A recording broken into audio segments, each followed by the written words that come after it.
بسم الله والصلاة والسلام على سيدنا محمد وعلى آله وصحبه أجمعين. السلام عليكم مشاهدينا الكرام، تحية طيبة لكم أينما كنتم. مرحبا بكم في فيديو جديد.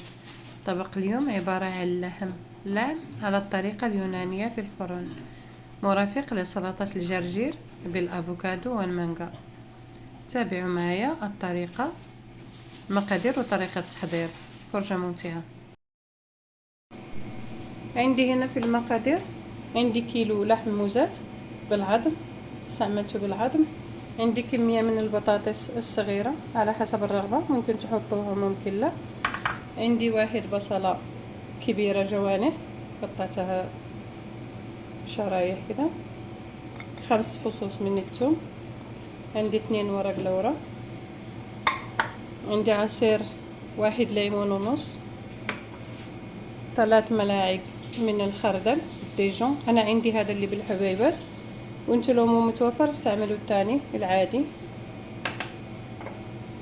بستعمل الاوريجانو، الزعتر المجفف، الاوريجانو. عندي زيت زيتون، وفي البهارات بحتاج عندي هنا جوز الطيب او نوتميك. عندي بهارات مشكلة وقرفة وملح وفلفل اسود. فهنا بخلط المكونات كلهم. عندي اللحم، بعدين بضيف عليه البصل،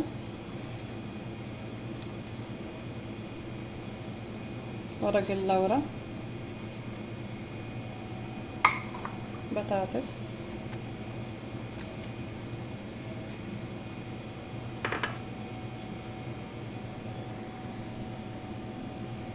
فهذا الثوم بحاول اقطعه نصين كده واحطه كده كامل، ما حطحنه، ما ههرسه.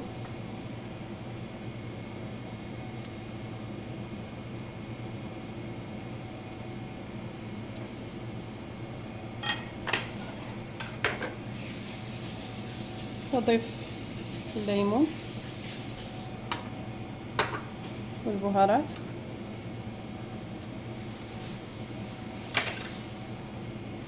والخردة.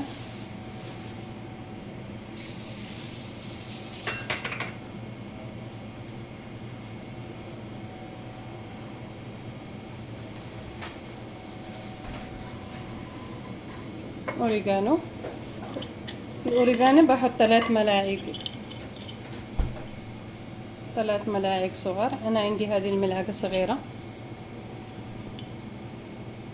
يعني كمية. وبضيف زيت الزيتون، زيت زيتون ملعقتين كبار.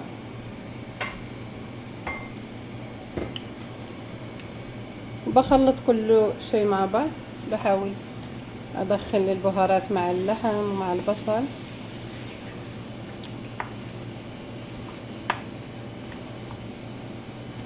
بخلطه برجع معاكم. هنا بعد ما خلطت كل المكونات بضيف له نص كاسة موية، لانه هو اصلا بيطلق موية.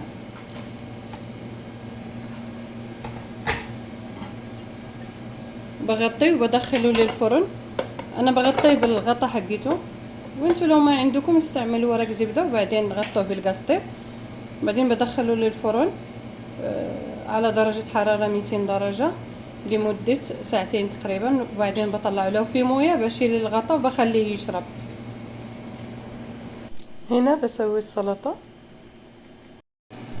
انا عندي هنا كمية من الجرجير، فبغسلها. لما اغسلها بحط موية، بعدين بحط معاكم شوية في كين صودا بيكربونات الصوديوم، فبحركه بخليه شوية وبعدين بغسله. في الصوص بحتاج عصير الليمون، ملعقتين من عصير الليمون. عندي خل بلسمك، عندي ملعقة كبيرة خل بلسمك، ملعقة كبيرة من ديجون مسترد بس بالحبيبات، لو ما عندكم استعملوا العادي. ملعقة كبيرة.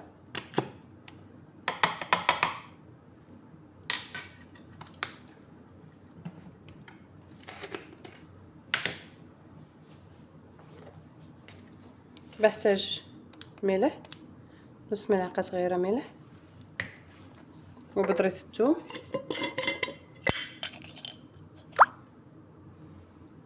ملعقة صغيرة، فلفل اسود نص ملعقة صغيرة، ربع،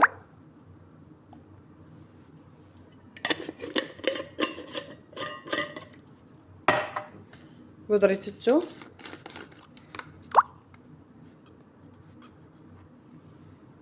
راس ملعقة صغيرة،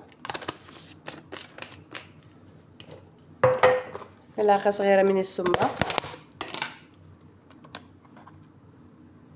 اختياري،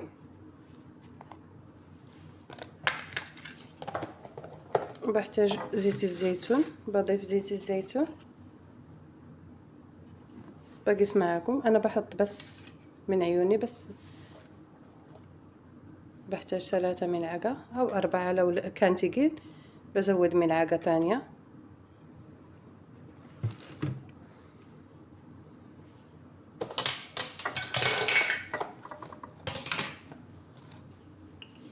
بخلط جميع المكونات. ممكن تحطوهم في قارورة ورجوهم كويس، يعني خلطوهم كويس.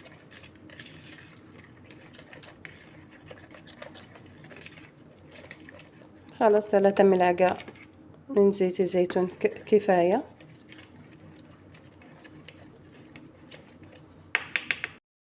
بضيف ملعقة حق مابل سيرب او عسل، اي شيء متوفر عندكم. خلاص وبحرك المكونات. لو ما عندكم المابل سيرب او شراب القيقب استعملوا العسل او السكر على حسب رغبتكم. هنا في التقديم انا عندي هنا الدجاج اللي غسلت معكم، بنشفه كويس.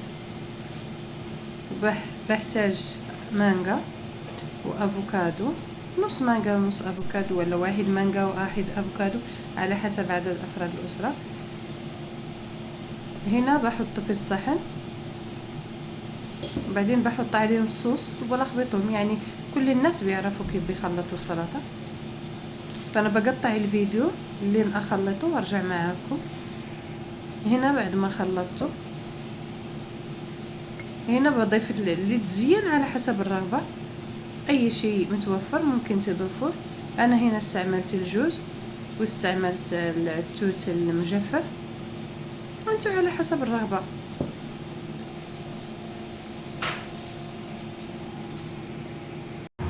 وهنا بعد ما طلعته من الفرن شكله بيشهي وطعمه ما شاء الله، بس جربوه. هنا بقدمه، هذا شكل اللحم، ان شاء الله يكون نال اعجابكم. وهذه السلطه انا ضفت لها كمثرى، وانتو على حسب الرغبه. اتمنى ان يكون نال اعجابكم. إذا أعجبكم الفيديو لا تنسوا الاشتراك في القناة والضغط على زر الجرس ليصلكم كل جديد. دمتم في حفظ الله ورعايته، وإلى فيديو قادم بإذن الله. مع السلامة.